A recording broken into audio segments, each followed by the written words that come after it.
What's good, y'all? It's me, Chris, back here with another video. And in today's video, we're going to be discussing Insecure Season 4, Episode 8. But before we get into that, I just want to say that I do live tweet the show every single Sunday at 7 p.m. Pacific Standard Time. So whatever time that may be for you. And you can go ahead and just get my initial reactions before I record the video the next day for YouTube. I just enjoy live tweeting the show. I'm just having a good time kikiing with a bunch of other my Twitter mutuals and discussing and dissecting the show. It's a really good time. So if you're active on Twitter, I would suggest you follow me over there. So we start off this week's episode with Issa and Lawrence. We see, from last week's episode that Lawrence had made a phone call. We all kind of knew that it was going to be Issa because those of us who saw the preview for this week's episode. So we finally get to see that materialize here. And I just want to say that it's so refreshing to see Issa again. I really enjoy her as a character and as a talent, and it's just so refreshing to see her back. I really hate when we don't have Issa as even just featured in the episode, so it's great. Issa Rae had tweeted before the episode aired, I know that the LA streets look a lot different right now with everything that's going on with the protesting, but I want to be able to provide some type of solace for anyone that's hurting or anyone that just needs a good laugh. So Issa and the Insecure team came through with such relief for us during these trying times because the country literally is on fire. So, and it was also just a perfect episode. It was easy. It was comforting. We didn't have to think that much. There was no drama in this week's episode. We just got a lot of relief, got a lot of closure, and we'll talk about that as this later in the video. But great episode. So we start off, Lawrence and Issa are at the bar. Lawrence is waiting for Issa to come, and then we see finally Issa arrives, and she's looking good, off the shoulder, this beautiful red top, like a lot of shoulder, clavicle, just giving us glowy. And of course, when she's walking in all her glory, she fucking trips and falls. For a clumsy person, this is very relatable. I have done this several times. I've literally have even stayed on the ground like Issa needed. Like Lawrence, I said, Issa, do you need a moment? And she's like, yeah, I'll be fine. I just need a moment. I've totally laid on the ground, I don't know, just as in moments of embarrassment or just physically needing a moment. So she gets up and she's like, yeah, my knees are fine. Like, it's no problem. So, we see Lawrence and Issa. They're sitting at the bar. Lawrence has already ordered her drink, prosecco with whiskey, and she's like, "No, I've grown from that. I'm a prosecco with vodka kind of girl now." And it's like, I've never had either. Is growth like moving away from dark liquors? Y'all tell me. I've never really been into like a Henny or Jack Daniels. I'm more of a tequila, gin kind of girl. That's me personally.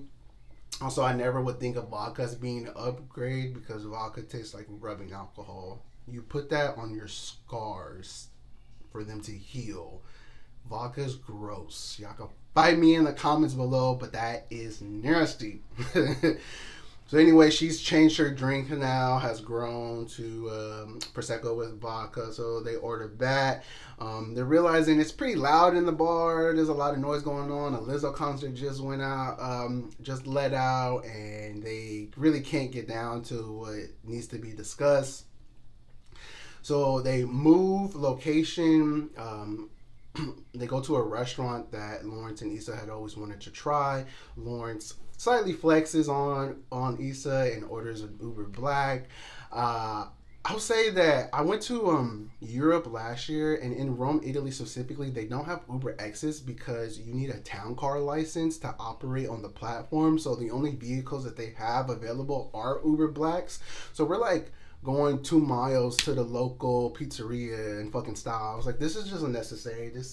I never will see a reason to order a Uber Blacks unless like I have a lot of money. Like we could have done the taxi cabs, but they don't have an app and they're if not more expensive. But go ahead, go off, Lawrence. Like, get your Uber Black. Like, it ain't no problem. So they're in the Uber on the way to the restaurant, and they encounter a really talkative ass driver. And as someone who's driven for Uber and Lyft, I will say that you have to leave it to the passenger to control the conversation. You are doing a paid service. You are providing a service to someone, and you're getting paid. You should know how to gauge the conversation. I think, it's totally appropriate for you to say, hey, how are you, how you doing, greet them. And if they don't engage in like any more than how are they doing, then don't talk to them. It's easy. It's very easy. I've had plenty of drivers asking me like, what school do I go to, where am I headed to work, and I'm like, this is literally a 7-minute car ride. We cannot be getting this personal, and that's your first question to get personal. And I'm not against talking to Uber and Lyft drivers. I've had great conversations with plenty of them, but it's up to the passenger to decide where the conversation goes. If you don't want to talk, I don't want to talk.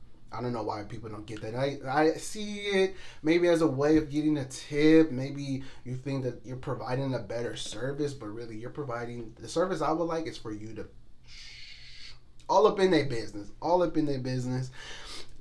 And that's the thing. There's better ways to intersect yourself as the driver if you'd like to comment. There is ways. I have done that where it's totally been, at least I perceive it to be appropriate, and I didn't disrupt the car ride, but there's better ways in which you can like shh. She's flashing them and we'll do it now, nigga. It was funny.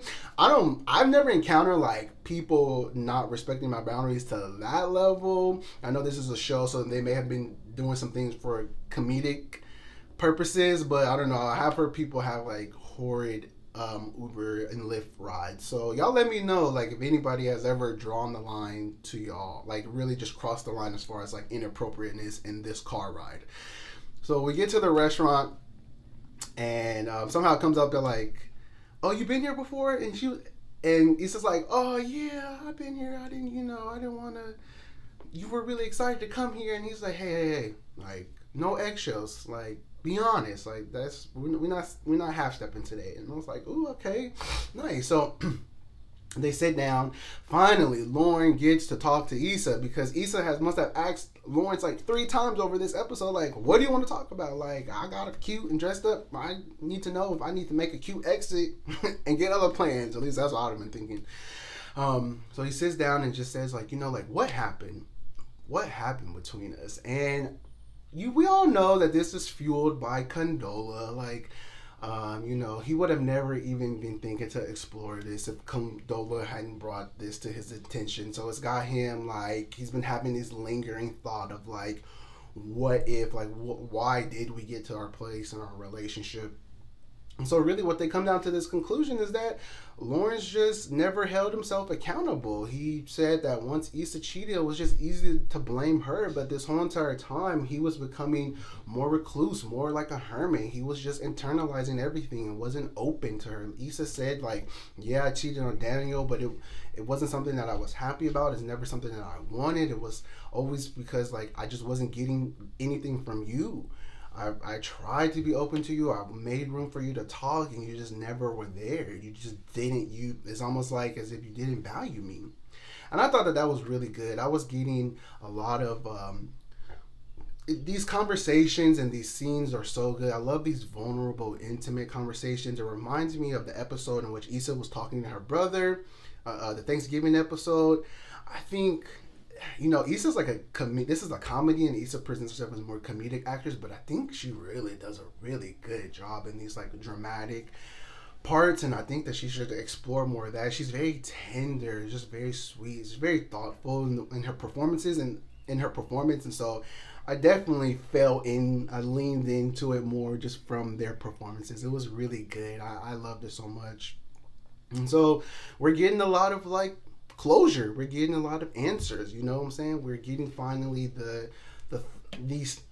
I will say, it was nice that they got this conversation, but a lot of us in real life don't get a chance to get this conversation. So it was really amazing to see. So after they're done, exchanging their vulnerable moments and being very honest, it's followed up by a couple of lighthearted laughs, and then Issa has to go to the bathroom, and Condola texts him and says, hey, we were supposed to meet up on Tuesday, but if you're free tonight, and he says like, I'll let you know. Now I know some people were saying like Lawrence ain't shit, he's trash because he was kind of leaving breadcrumbs throughout the night for Condola, whether or not he was going to meet up with her. But I just think that maybe he didn't think that the conversation with Issa was going to go where it went. Like, it wasn't going to be, kind of like relief, and it was going to have some type of resolve, and it was going to be like enjoyable. So he just wanted to explore that in the night. He just didn't know where it was going to go. He was surprised. You could see he was like, oh shit, when Issa went to the bathroom, like, damn, like this is going great. So they get up, they run into TSA Bay outside of the restaurant. He makes a cute return, and Issa's just like, I guess we're gonna be honest. Like, that definitely was a fuck nigga of mine that I had. So, that was just a cute, funny scene. It was enjoyable seeing TSA Bay come back. They decide to go to the art walk, and they're viewing lots of art. And they're looking at these paintings, and they see like Chad in one of them, they see Kelly in one of them, the two like side comic reliefs of the show. And they come upon this one painting, and Issa doesn't know how to interpret it. Then we see like cut to Lawrence's now a new owner of a painting, and we don't know what it is. And I'm very curious to see if they're going to reveal that, because like I said, Issa was taken aback from it. She didn't know how to interpret it. So I'm curious if that's going to like represent something. I know that we used it as a plot device for Issa to end up in Lawrence's apartment later on in the episode, but I am wondering if there's any additional meaning to that. So Issa then decides to get the Uber this time, and she's like, it ain't gonna be no Uber black nigga. Like, I ain't balling. I'm still waiting on these checks from the event that I just ran. So she requests a ride. They hop in. Issa's like, yeah, I'm sure they finally arrive to Lawrence's apartment. Issa's like, yeah, I'm sure you're going to hang that lovely over your air mattress. And Lawrence's like, you really don't think I've changed? You really don't think I'm capable of being an adult? He's like, come on in. So it's like, tells his Lyft driver, hey, 5 minutes, she'll be out. Comes inside, and she's all impressed, sees his apartment. Oh, wow, do you have a cleaning lady? He's like, yeah, bi-weekly. I am not dating a man who can't clean his own apartment. You are single, you have no children, it's an apartment. Maybe if it was house, it'd be a little different, but you can't keep your own apartment, a 1-bedroom apartment clean. You need to hire a cleaning lady. I don't care how much money you make. That's definitely like a sign of how you take care of your apartment from day to day, how you just operate normally, because what are you doing when she doesn't come by to clean? Like, are you putting shit up where it belongs? Are we staying organized? What are we doing? But that's y'all business. If y'all want to date a man that don't know how to clean, go ahead. So she's just exploring the apartment. She has to go to the bathroom, and Condola calls during this conversation. It seems like a lot of things happen when people go to the bathrooms during this series, like this whole entire series. A lot of stuff happens when people are in the bathroom. So Condola is calling Lawrence, and he's like, yeah, we can meet up. I'm not really sure how the night will go. I'll keep you posted. Just like I say, leaving her breadcrumbs. And Issa's like, oh, sees that Lawrence is on a phone call. He's like, was y'all supposed to meet up, or y'all supposed to talk? And I can't, the transition in which to Lawrence is like, yeah, we might. And Issa's like, okay, well, I'm gonna leave. And Issa walks to the door, and she's like, well, what if I stay? And they're both like exchanging like, well, you make me happy. And then they hook up. I was kind of shocked that they hooked up. I really was. I did not see that coming. Should have. It's insecure though, but I will say it was really nice. I wasn't mad at it. Also, the change of pace with the sex scene, we got to slow it down. It was super intimate. And a lot of the sex scenes this season have been for comedic relief. We haven't really seen any like sensual scenes yet, so it was great to see that intimacy between the two of them. It really felt like closure, like getting answers, getting some type of resolution. It didn't feel like, oh, let's explore this more. It felt like closure type sex to me. So Issa wakes up, and it's the next day. Issa's already awake in the bed. Issa is seeing Lawrence wake up, and she's like, San Francisco, huh? And he's like, you can't see me living there? He's like, that's just a lot of hills to be navigating. And as someone's from San Francisco, I didn't realize that San Francisco was a hilly city. Like, I didn't realize that other cities didn't have hills. Like, when I went to Chicago and LA, I was like, wow, the rest of the world is not as hilly, man. But I got strong calves. I'm very appreciative for my homes building these strong legs. So Issa decides to get ready, put on her clothes. Lawrence is like, "Would you like a ride?" And she's like, "No, I think I'll walk. Like I live right around the corner." And he's like, "Okay, like, are you good?" And she's like, "Yeah, I'm good. Are you good?" And he's like, "Yeah." And Issa's like, "Okay, well, have a good day." They leave, and Issa gets to strut, and she's click clacking in her boots. Like, she got some good dick. She got some closure. She feels good. She is shredding. I don't know where she's shredding to. She ends up on the top of a hill. Now, who live on the hill? Is it Nathan? Was she just trying to get an aerial view of the city for a moment of reflection? I don't know. Did she just have so much momentum after that night that she just was walking to wherever? Definitely felt like a sense of liberation. It didn't feel like a question mark. That's why I feel like it felt closure to me. It didn't feel like a what if, even on the angle of Lawrence too as well. Like, I'm really interested to see where this is going. So that was the episode. It was shot beautifully. It was done by the cinematographer. Her name is Amy. She's been the cinematographer for a part of the season this whole entire time now. This is her first time getting to direct an episode, and you can tell she has the cinematography touch. It was beautiful. We see in next week's episode that Molly and Issa finally meet up. And we see that they're framing it as if Issa hits up Issa, or if Issa hits up Molly, but we don't actually know. These previews are only like 20 seconds, and they cut certain things. So I don't know. They're just trying to get us riled up for those of us that believe that Issa didn't need to hit up Molly. But we'll see in next week's episode. I really enjoyed this so much. It was just easy, comforting. We didn't have to think too much. There was no any deep dive into people's actions and trying to understand everything. It was pretty much clear cut and dry for us to consume. And thank you so much to Issa and the team. This was a great episode. I know she didn't plan for this to come out during the times of protesting and rioting and all the chaos that's going on in our country right now, but it was the perfect episode, and she framed it very well on social media for us to enjoy. And shout out to Natasha. Raphael wrote this episode. Great. Leave y'all comments down below. I'd love to hear what y'all think about this week's episode. Please give this video a thumbs up if you enjoyed it. And subscribe to the krisbeknowin family as well. And I will see y'all in my next video. Bye!